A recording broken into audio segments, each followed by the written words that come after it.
बिहार में शिक्षा विभाग के अपर मुख्य सचिव के पाठक इन दिनों काफी सुर्खियों में रहते हैं। वह अक्सर किसी न किसी स्कूल में औचक निरीक्षण के लिए पहुंच जाते हैं। के पाठक के आने की सूचना मिलते ही स्कूल के शिक्षक के साथ साथ प्रिंसिपल भी अलर्ट मोड में आ जाते हैं। आलम यह है कि शिक्षकों ने व्हाट्सएप पर भी ग्रुप बना रखा है ताकि के पाठक के औचक निरीक्षण की जानकारी अन्य शिक्षकों को भी मिल सके। हालांकि के पाठक के कठोर फैसले से बिहार की शिक्षा व्यवस्था में काफी सुधार देखने को मिल रहा है। शिक्षक जहां हर रोज सही समय पर उपस्थिति दर्ज करा रहे हैं, वहीं छात्रों की भी उपस्थिति देखने को मिल रही है। छात्रों का ड्रॉप आउट भी कम हो रहा है। हालांकि इन सब के बावजूद महागठबंधन सरकार के ही कई नेताओं ने के पाठक पर तानाशाही का आरोप लगा शिक्षा विभाग से उन्हें हटाने की मांग कर दी है। इसके अलावे कई शिक्षक संगठन भी लगातार उनके खिलाफ अभियान छेड़ उन्हें हटाने की मांग करते आ रहे हैं। लेकिन कई विभागों में सेवा दे चुके के पाठक शिक्षा विभाग में कब तक रहेंगे यह कहना तो मुश्किल है। लेकिन एक बात तो तय है कि एक अधिकारी के सेवा देने की उम्र सीमा भी तय रहती है। वो समय भी आएगा जब के पाठक रिटायर हो जाएंगे। तो चलिए आज हम आप लोगों को बताएंगे कि के पाठक कब रिटायर होंगे और वे अब तक बिहार में कौन कौन से पद पर सेवा दे चुके हैं। दरअसल के पाठक का जन्म 15 जनवरी 1968 को हुआ है। उस हिसाब से अगर सब कुछ ठीक रहा तो 60 साल की उम्र में वो रिटायर होंगे, यानी 15 जनवरी 2028 तक वो रिटायर हो सकते हैं। के पाठक की छवि कड़क मिजाज अधिकारी की है। उन्होंने अधिकांश सेवा बिहार में ही दी है।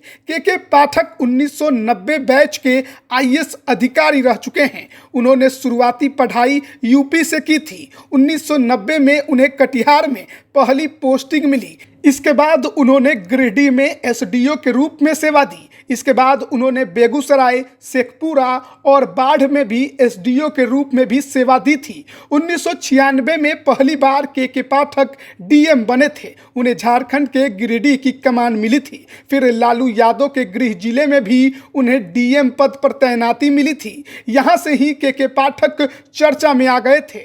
दरअसल उन्होंने यहाँ लालू यादव के साले साधु यादव के एमपी फंड से बने अस्पताल का उद्घाटन सफाई कर्मी से करवा दिया था।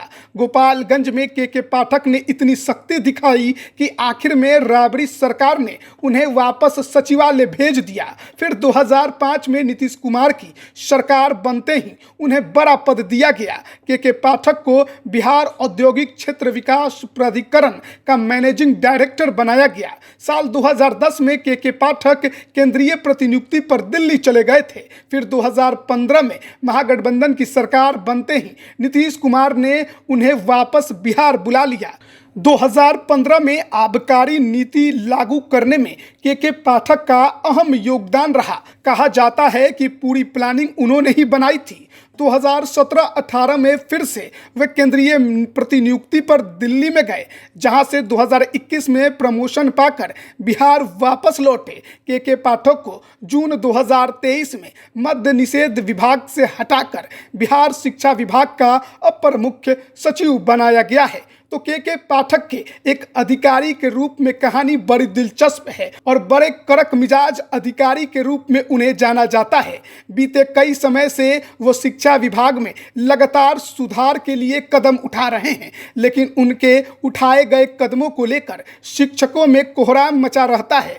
और अब तो महागठबंधन के सरकार में भी कई नेताओं ने उनके ऊपर तानाशाही के गंभीर आरोप लगाकर उन्हें शिक्षा विभाग से हटाने की मांग कर दी है। वो दिन भी कौन भूल सकता है जब बिहार के शिक्षा मंत्री प्रोफेसर चंद्रशेखर के साथ उनकी अनबन चारों तरफ फैल गई थी और मुख्यमंत्री आवास में बैठक करके मामले को सुलझाना पड़ा था। अब देखना होगा कि शिक्षा विभाग में कब तक के पाठक अपनी सेवा देते हैं और जिस कड़क अंदाज में वो अभी काम कर रहे हैं, क्या उसी अंदाज में करेंगे या फिर मुख्यमंत्री नीतीश कुमार महागठबंधन के सहयोगी दलों के दबाव में के पाठक को हटाने का फैसला लेंगे? लाइव बिहार यूट्यूब पर सब्सक्राइब और फेसबुक पर लाइक जरूर करें।